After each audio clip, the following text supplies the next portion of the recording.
How's it going, everyone? I've had a couple people ask in the comment section of some of my videos asking if I would do a video going over how I use my indicators, which ones I use, how I have them set up. So I want to take a look at this week's trades. There was one day I didn't take any trades, one day I had 2 losing trades, and then 3 days that I took winning trades on SPY. So we'll dive right into that. We'll be looking at the 3-minute and the 5-minute chart, and we'll be reviewing the RSI, the TTM squeeze, and the MACD indicators. I use them every single day. They are a part of my system, and they help me to have extra confirmation with confluence agreeing with my chart patterns, and that's the main thing I trade. So we'll dive right into it. Let's start with Monday. All right, Monday on the 5-minute chart. I only took one of these trades, but I want to look at both of them. All right, we have a falling wedge chart pattern and a bearish fishing hook chart pattern.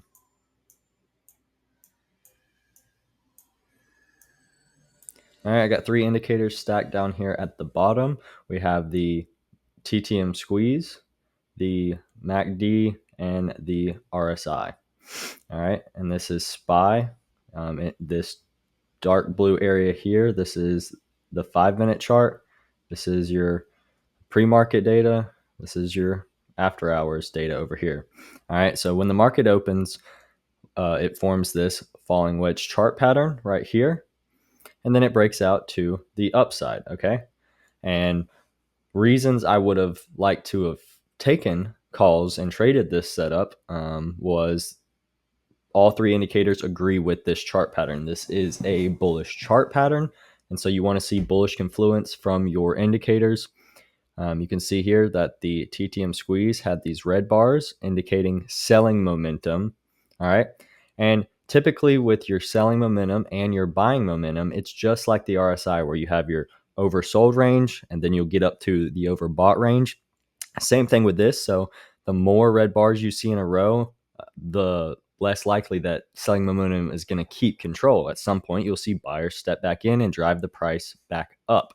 So we had selling momentum for several 5-minute candles, and then we started to get these yellow bars indicating buying momentum re-entering the market. You don't always want to wait till the yellow bars show up to go long. These indicators are lagging indicators, meaning by the time you see yellow indicating buying momentum is re-entering the market, the buyers have already stepped back in and moving price up. First yellow on the TTM squeeze was here. As you can see, we had already had 3 green candles in a row pushing price back up. So you just want to try to time the bottom on these reversals. And the MACD curled and had the bullish cross, the blue cutting up through the yellow here, and it was down in the bearish or bottom zone of the indicator. Again, the same way you use the overbought and oversold range of the RSI, I like to take long, buy call options with a bullish cross that happens in this bottom zone. If the bullish cross happens up here in the above this purple line, it's not as high probability. I don't look to take those setups. So I want the bullish cross to happen down here in the bottom part of the zone, and the bearish cross, like this one here, to happen up in the upper part of the MACD zone. All right, those are your highest probability. Same thing over here on the left. You can see we had a bearish cross. It was up in the top zone, and then we had a sharp sell-off to the downside. So that's how I like to use that indicator. And then the RSI, lastly, down here is this yellow bottom line at the 30 level is the oversold range. Anytime the RSI is down here, price is considered oversold, and we typically see a reversal to the upside as we did. So that was an A+ setup. The TTM, the MACD, and the RSI all giving me what I wanted. I would have went long on this falling wedge bullish reversal chart pattern, and I typically like to try to capture a move back up to this high of the chart pattern. That's a good rule to have. I mean, it's also the resistance level, the high of day. So use that to help you gauge when to exit your position. All right, and then the trade that I did take on the day, we have this long strong move up, and then we start consolidating, moving sideways, and kind of getting this rounded top that forms the fishing hook pattern. All right, I'll zoom in a little bit.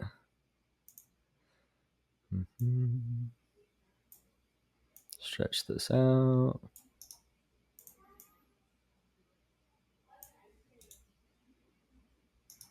Zoom back out just a little bit. Bear with me.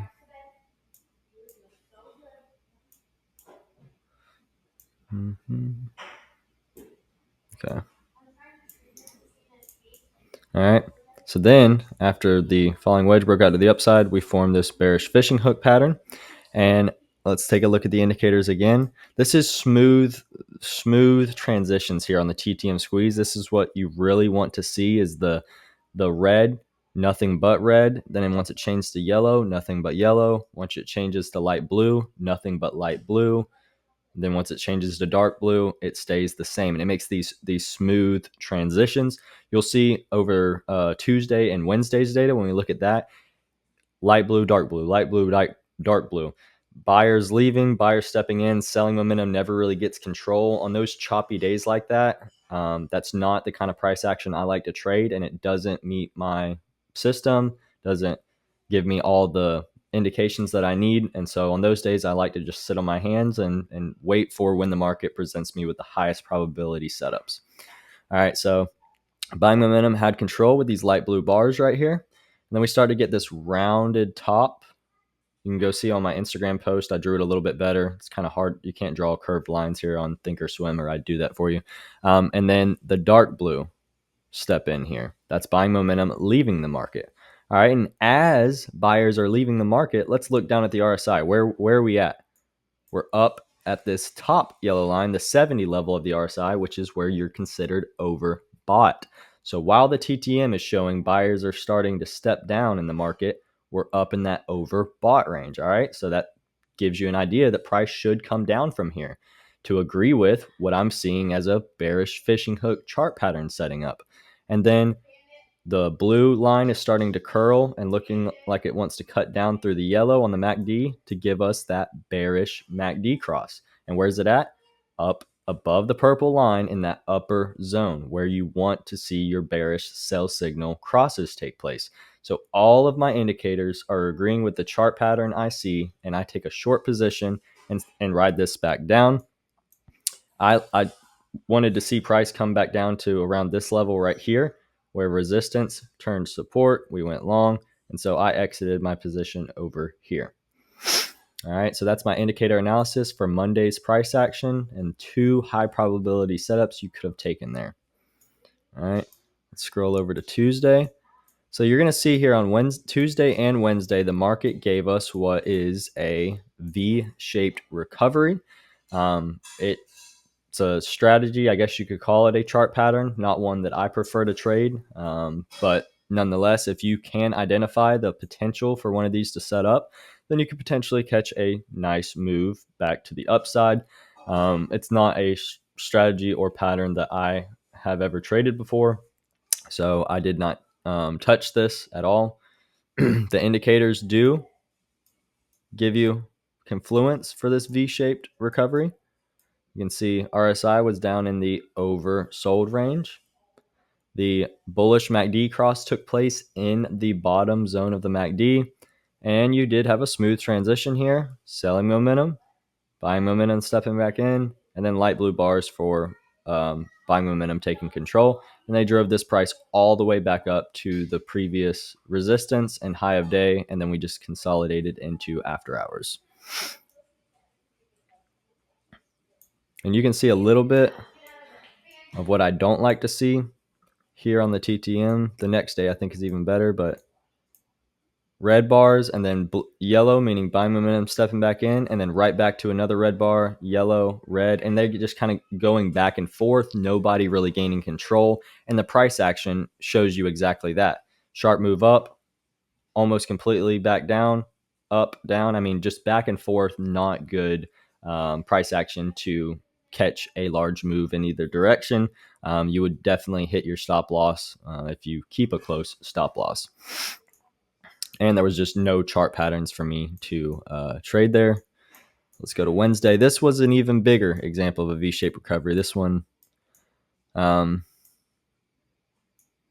this was a big move to be caught. Again, if you can learn to identify and trade this pattern. It's one that I just started becoming familiar with the last 6 months or so. Still trying to learn how to identify the potential for them before they actually take place. It's almost like a head and shoulders pattern. Those are kind of hard for me to catch because you're not always sure when the right shoulder is forming, and vice versa on the inverted head and shoulders. But RSI was down in the oversold range. Bullish MACD cross took place down in the bottom zone of the MACD. And we had this smooth transition here on the TTM from selling momentum, buyers stepping back in, buyers taking control. V-shaped recovery back up to this high of day and pre-market high. All right. On Thursday, I only took one of these trades, and it was, let's see, yes, also on the 5-minute chart. I was busy at work in the morning, wasn't able to take this chart pattern here, this descending broadening wedge. However, you'll see that it had all the criteria for an A+ setup.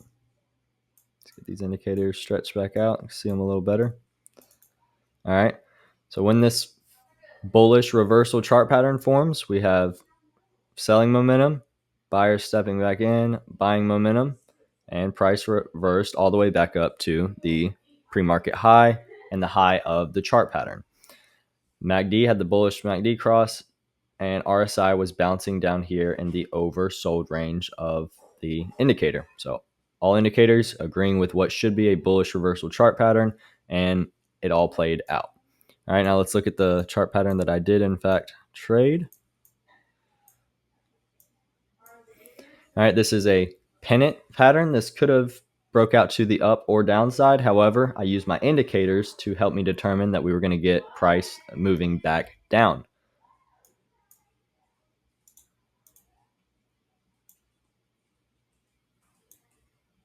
All right, you can see buying momentum had control for a very long time and drove price just straight up. And then the chart pattern forms. While it was forming, the last part of it, buying momentum stepping down in the market here. Where is what's the MACD doing? It starts to curl up in the, sorry, I charted this earlier on the 3-minute, and so these boxes aren't quite lining up. You can see here, just remove that, do a new one for you. All right, right here, we get the bearish MACD cross up in the upper zone. We are above this purple line here. We're in the upper zone of the MACD. And then the RSI down here was up in the overbought range for an extended period of time. So buying momentum stepping down, bearish MACD cross up in the overbought range. We get a strong, sharp reversal back to the downside.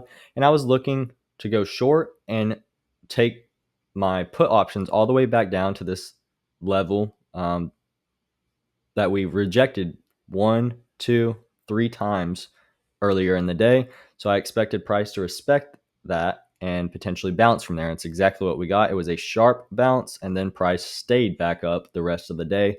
Luckily, I was able to time it and exit down here on the bounce. That was a 200% return, trading that pennant pattern breakout. All right, lastly, we're going to look at Friday's price action here. Now, Friday, I traded on the 3-minute chart. So I'm going to switch to the 3-minute. All right, and then we're going to zoom back in.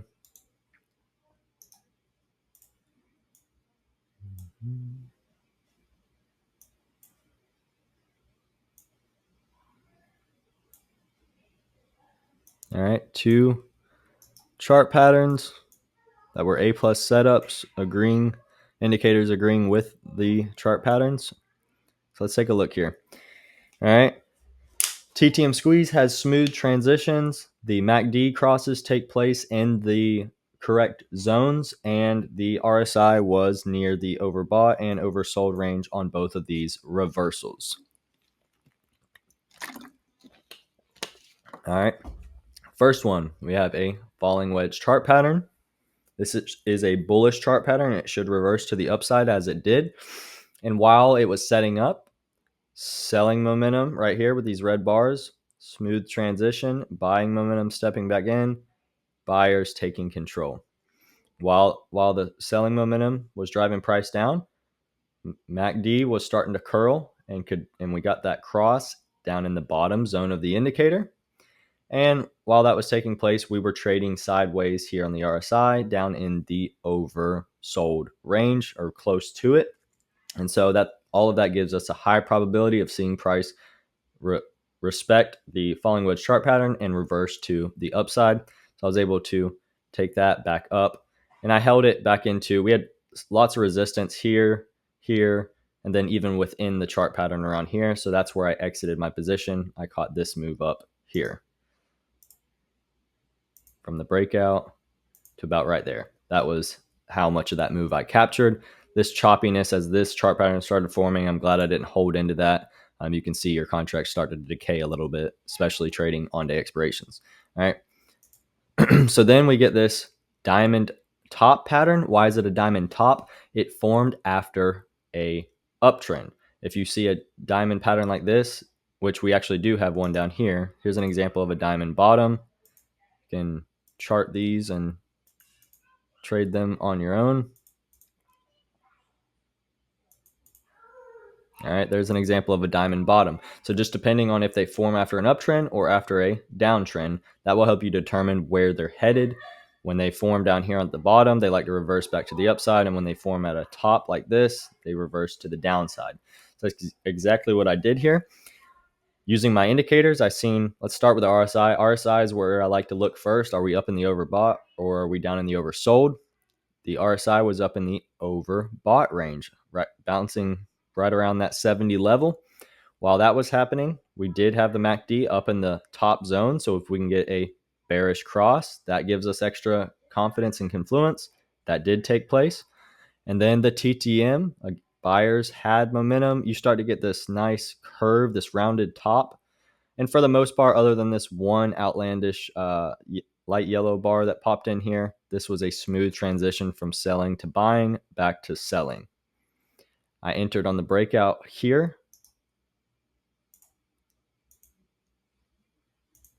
And I would have loved to have exited down here. However, this reversal was so sharp that I didn't get out until here. So I only made a couple $100. I still was trusting this setup. I waited for price to reject at this resistance level again. Started to reverse back to the downside. I re-entered here and held till we got back down to that nice demand zone across here. And I took my exit on my re-entry down here, was able to capture a good part of that move. Went 2 for 3 on this day. These were both high probability setups. Look for these chart patterns. Look for these smooth transitions on the TTM, the MACD crosses to take place in their respected zones where they need to, and then for the RSI to also be agreeing either up in the overbought or down in the oversold range.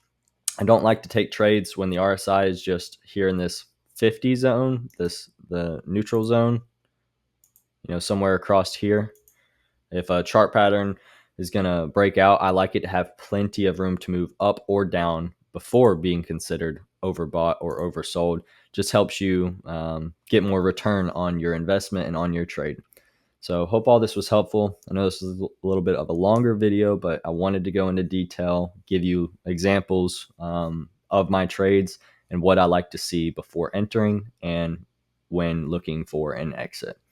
See y'all in the next video. Stay tuned for more.